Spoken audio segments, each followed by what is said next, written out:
Tentang Sumberjo Grogol. Sehat ya Cak Komat ya? Alhamdulillah sehat Pak Diki. Alhamdulillah. Wis tarate soalnya dereng Mas.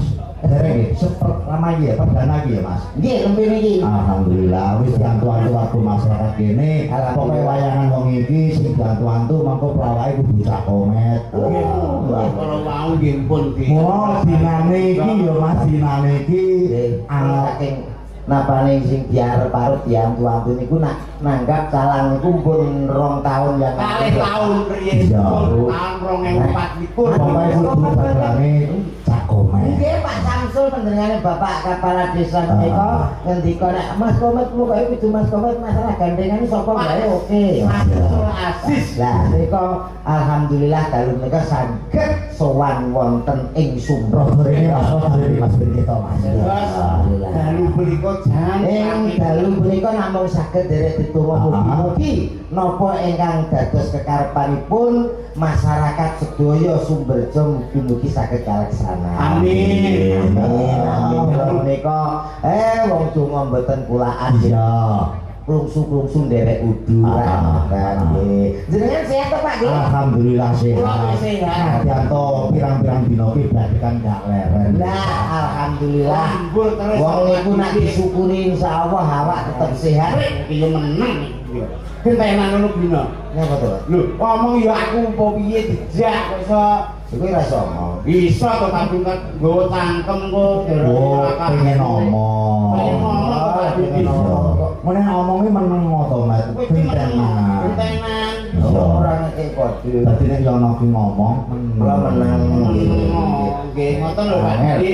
Dados dalu punika saged rawuh wonten ayo penak. Sumberjo. Iya. Sampean meneng aku tak omong lah nek ngono sing jero ya Setengah ngono kan lah ngono berarti ora tumpang tindih lho ngono penontonnya. Oh nak Ih. Kowe gimana ngosek?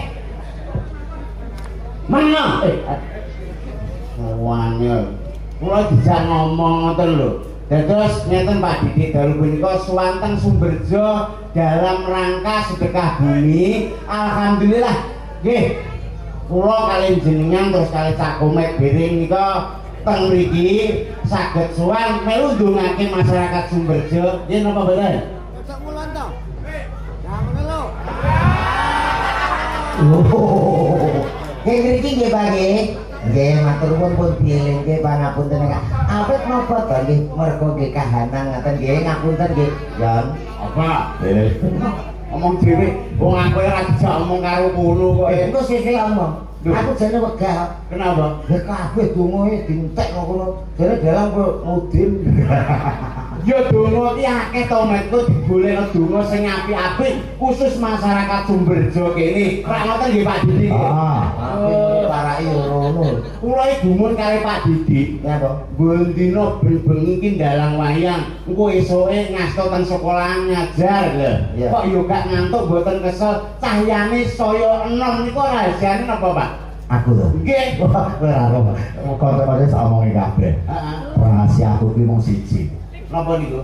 Tik. Tik niku napa ta? Tik nang nggone awake dhewe tek. Ora ana bedane kok tik ambek tek iki lho. Wong kene mesti ngerti tik pokoke nek kesel ngono. Wah, anggere kesel tik tik. Oh iya berarti kok awake dhewe mulih kok langsung tik met. Heeh. Wis iki mati lho pindahan tik. Lah. Mampir guyangan. Anu non sewu kula dereng paham daerah mriki. Guyangan iki nggih napa ta? Guyangan nek tik langsung gak iso kuwi paling gak kudu pertama pitik-pitikan.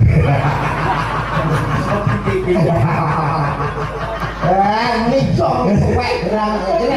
Kene yo ora pangkil iki wong polos kok kandhane. Polos apa poloke nyeplos iki. Alhamdulillah dalu punika swanten Sumberjo. Dalam rangka sedekah bumi. Nggih, Bersih desa. bersih desa. Desa.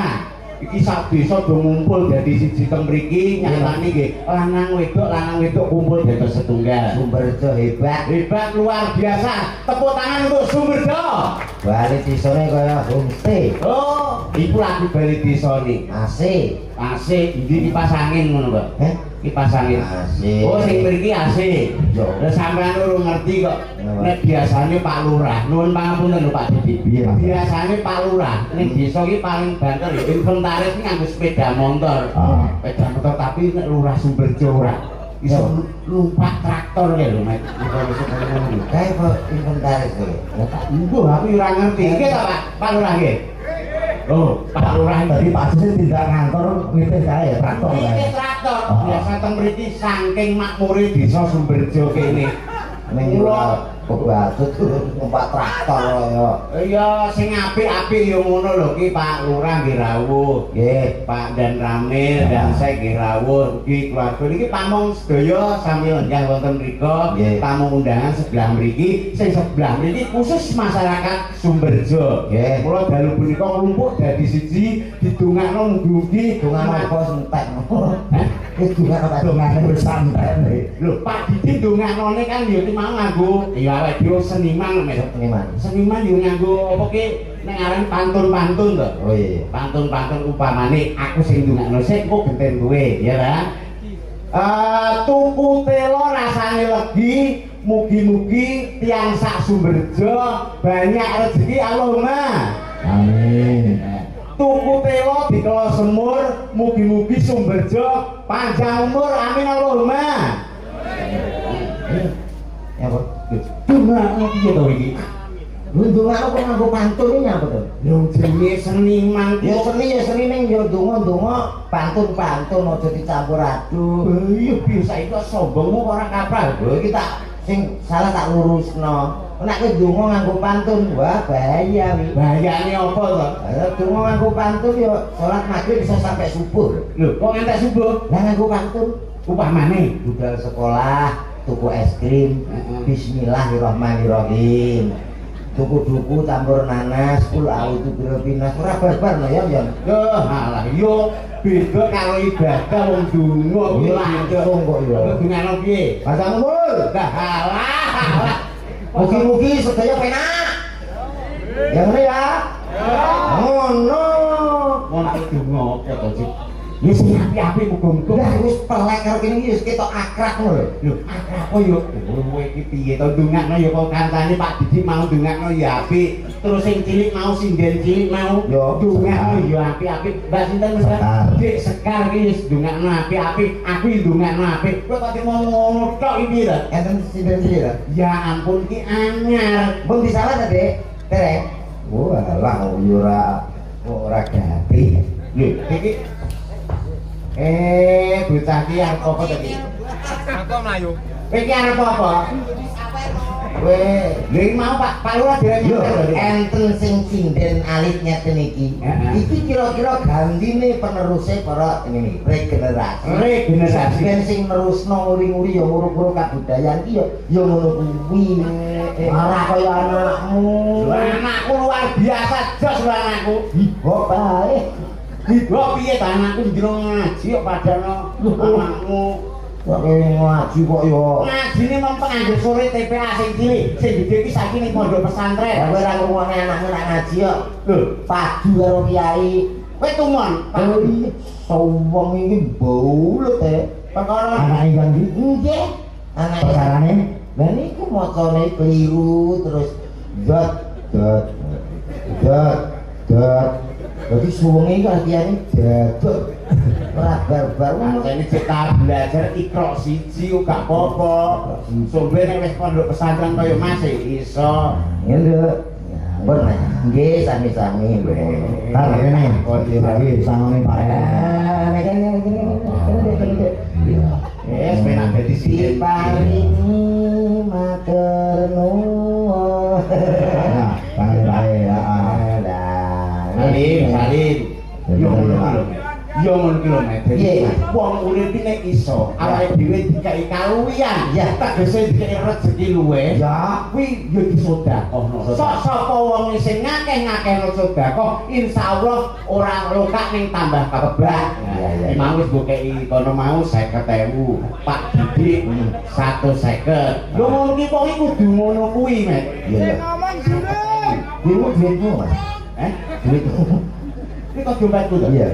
Oh, biarkan. Aku ini gak dipaksa apa sedekah.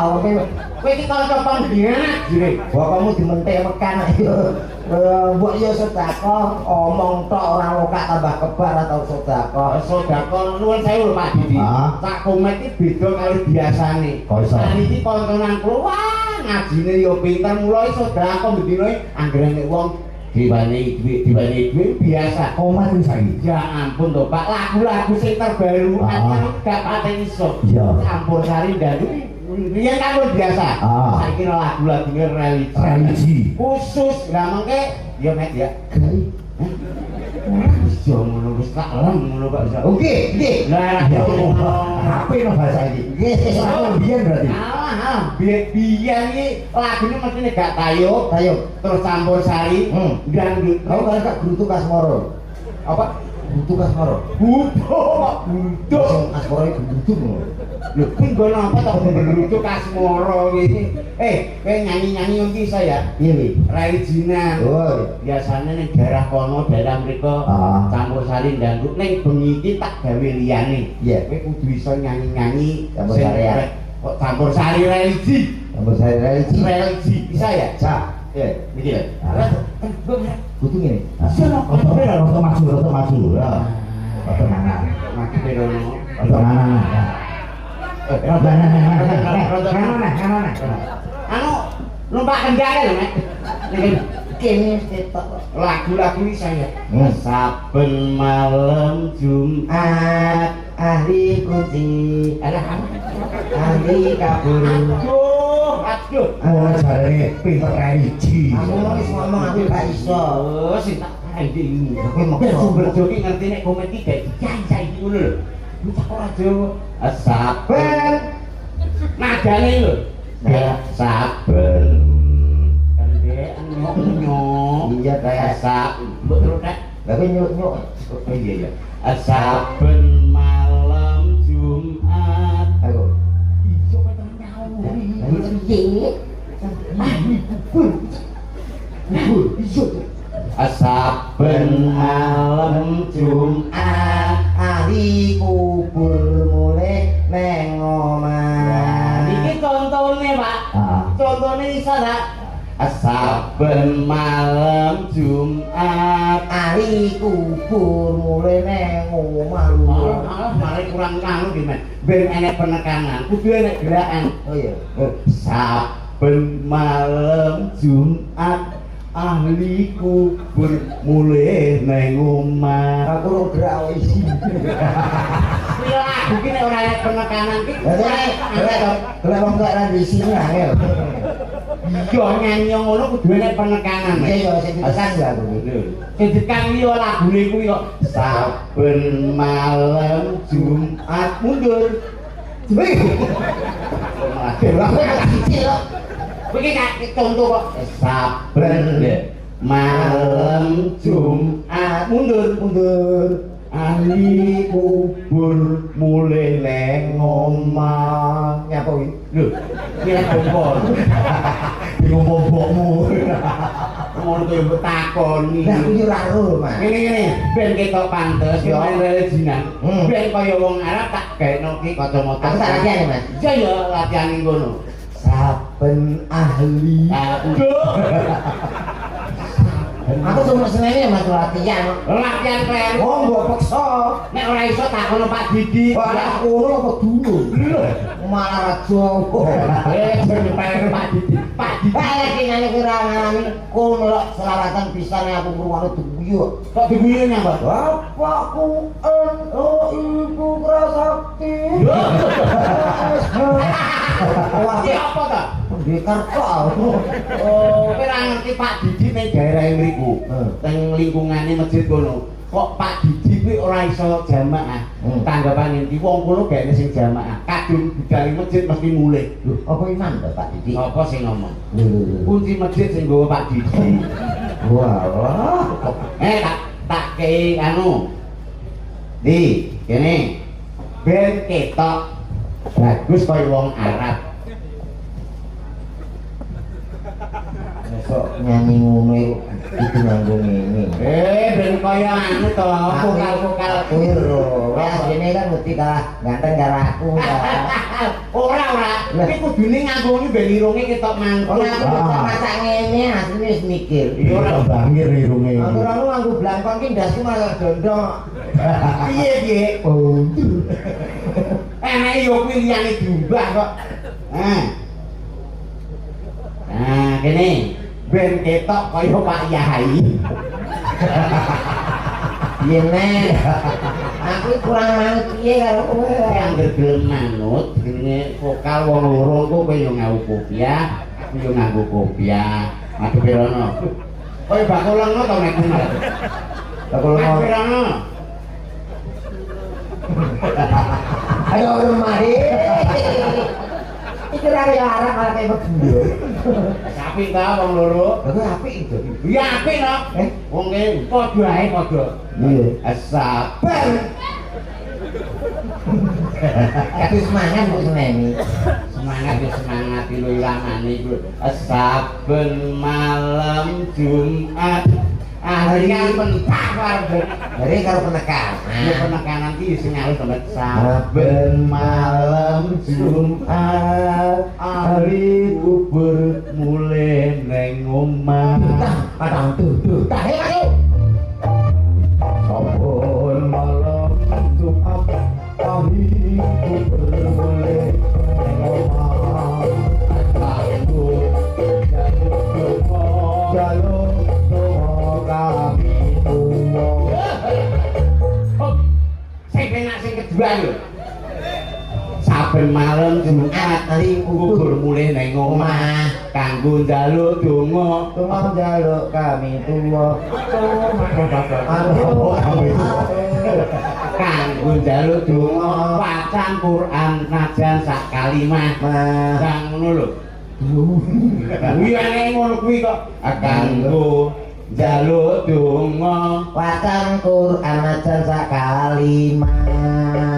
lamun ora dikirimi Masak dhewe sambel nasi.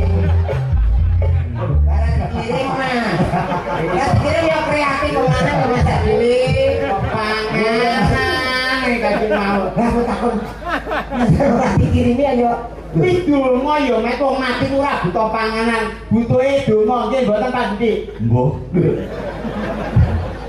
Aku yo ora ro orang mati kok. Aku yo ora ngerti aku. Oh iya ya ngono ya ora tau. Lah iya. Lah sing luwur ki ora kabar-kabar. Ning kono ki ogane HP. Iso ngabari sing ning donya lah ora ya ora nek wong ning neraka no. Yo ora dikirimi masak dhewe sambel terasi. Ih ora ngono. Lamun ora dikirimi banjur bali mbrebes mili. Ini nanti Mili ning kalenan. Itu omong kok iso angel ora kaprak. Bali ya. Ya. Bali. Saben malam Jumat hari kubur mulai neng omah. kanggo njaluk donga. Wacan Quran ajan sak kalimah. Lamun ora dikirimi Banjur balik brebes mili. bali ning kuburan. Dohon gitar karo sapu. Sing guri gak enak. Kareo Sing guri dhewe iki lho, Nek. ora paten Ya aku. ya ya. Kacamata dia. Iki. Kacamata Oh, iki. kira sama gue mulai gak gawane. Aduh, seneng. Aduh. Kowe gak kok pantes iki lho. Kayak makasih buat Kok malah pantes iki lho. Tapi dipoto. Iki lho. Arep foto sik. Menika dalam saking Mesir. Lamun ora dikirimi banjur bali Brebes mili.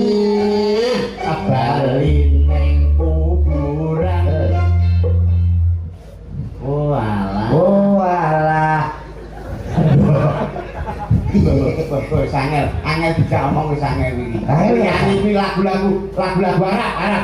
Iki aja meneh kok lagu-lagu sing pujian lho Pak Didi. Lagu-lagu sing anak-anak lho sing digawe Arab ka Arab-Araban iso. Iso. Lha iki basa Arab wis saged kok. Komet iki. Lho, oh komet kok luar biasa. Tak tak. Apa nek?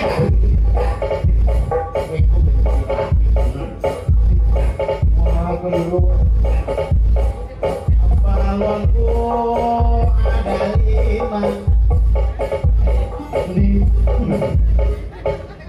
Nyanyi tapi versi Arab. Iya ya. Balonku ada 5. Rubah-rubah warnanya. Versi sing diarep-arep no. Arep-arep. Arep-arep. Ayo ngene iki. Kenapa? Arep-arep. Ya. Ya, sampai timur tengah dia pokoknya. Balonku ada 5.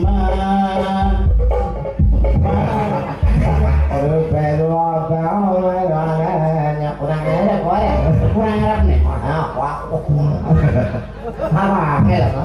Kowe iki sing bahasa-bahasa ngono lho. Iya. Pangane balon pada 5. Mbok gawe versi biasa kan iso. Termasuk lagu-lagu kaya biasane. Iki mau lho. Sing biasane langgam sik. Langgam sik. Mangkem yo kondo Pak. Yo kandha Pak Eko ngiringi Pak Tobi diringi balon kaya. Ayo saya Versi ini. Oh, kasih der, Mas. Lah ngono kok iki pasingon to kowe. Yo.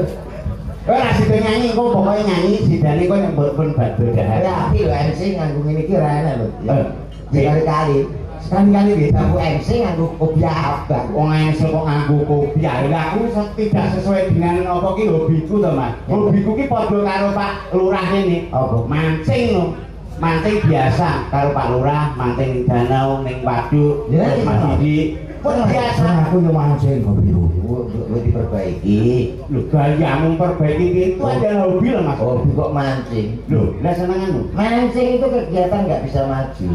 Mancing yang maju biasa nyatane dadi lurah, Pak Samsul. Oh, lah diomongin ngejel. Mancing dong? Iya. Biasanya ndi ngarepe? Ning Dayu. Lah iya, maju. Udah jegur lho.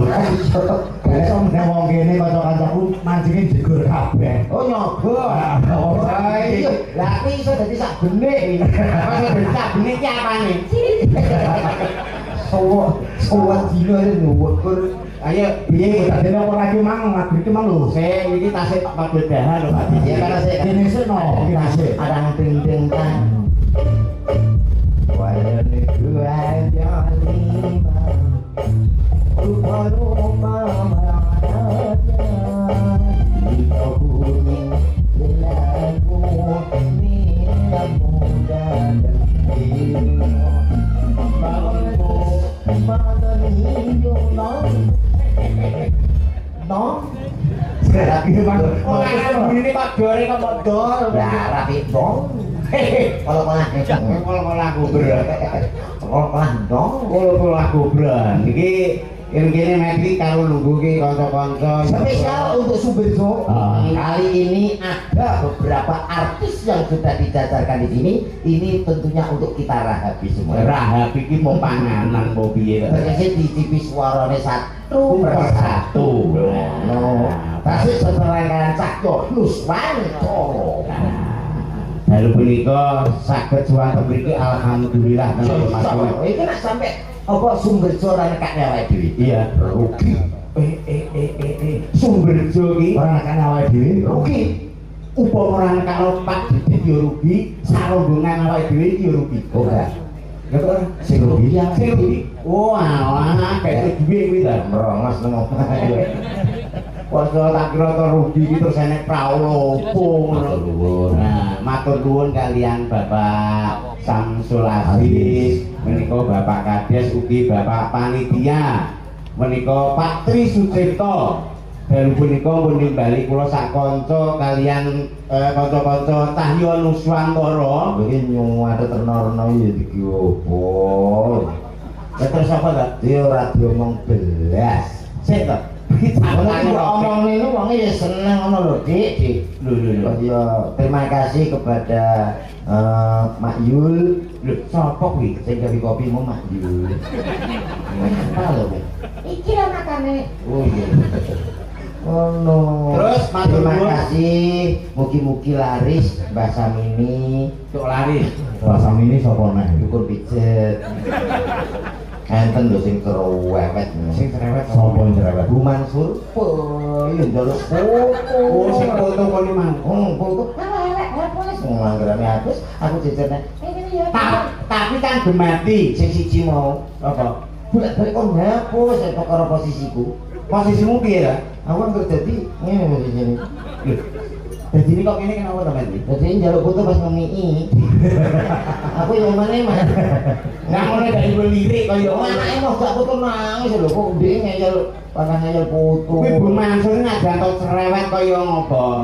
Kuwi tapi gemati nyatanya awake dhewe lagi nguplek kaya kabeh. Jenengan mau diaturi to kalau wau bolo pendem wonten. Terus daharane sotone wah luar biasa. Jas nggih Mas ya. Embuku. Mana Bu? Lagi palinge kok katrok wau. Kathok apa? Kotak. Kotak kok kathok. Nggih. Panitia matur nuwun. Pak Tri Sucipto. Sapa wi? Lho, kuwi ketua panitia. Nggih, Pak Tri Sucipto matur nuwun. Nggih. Terus engko ditimbali kene mene hiburan warga Sumberjo mriki lewat tembang-tembang mungkin pun diaturke kanca-kanca presiden menika. Instrumen sing iso menggugah semangat Mas. Oke. Oke, kembali baik kita hadirkan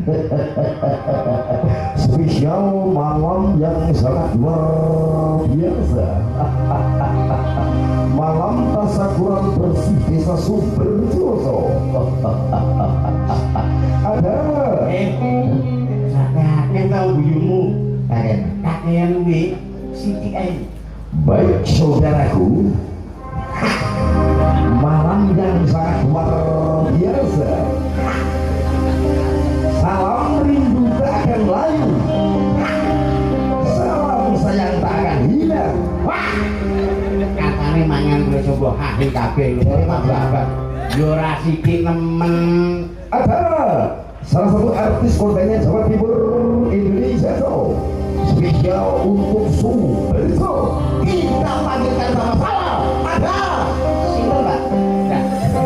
MC wis bengak buka lagi takok sinten. Lha kok keliru? Yo diurut to kono srek lagi rene.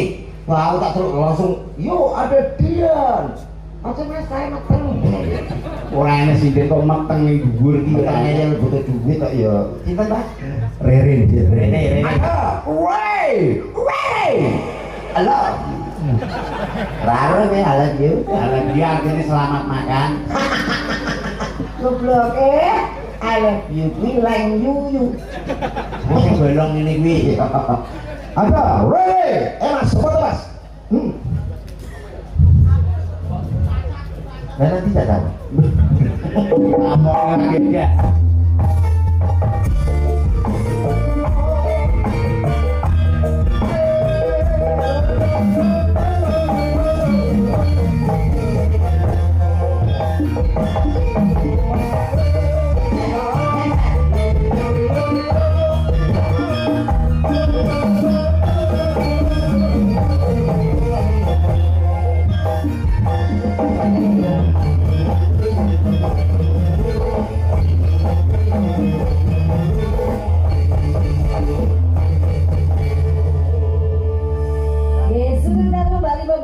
Sudah baru Mas Ayu. Mas Komen. Nggih, Mbak Rere.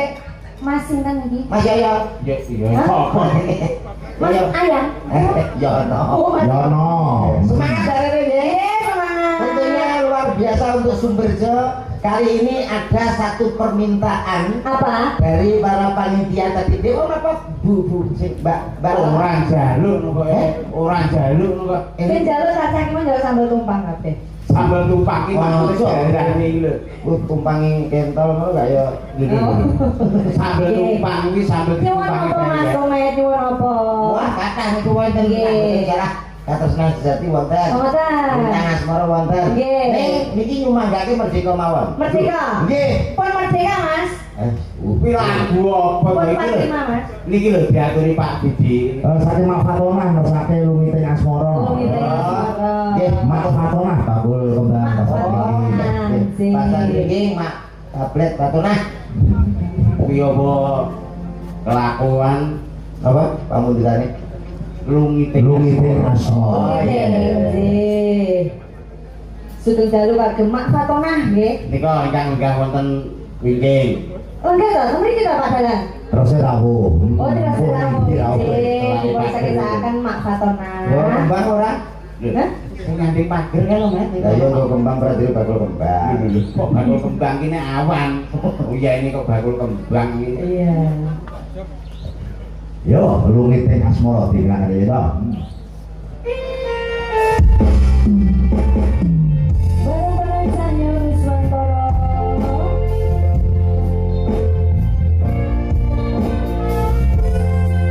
Bersama Salatiga Indonesia.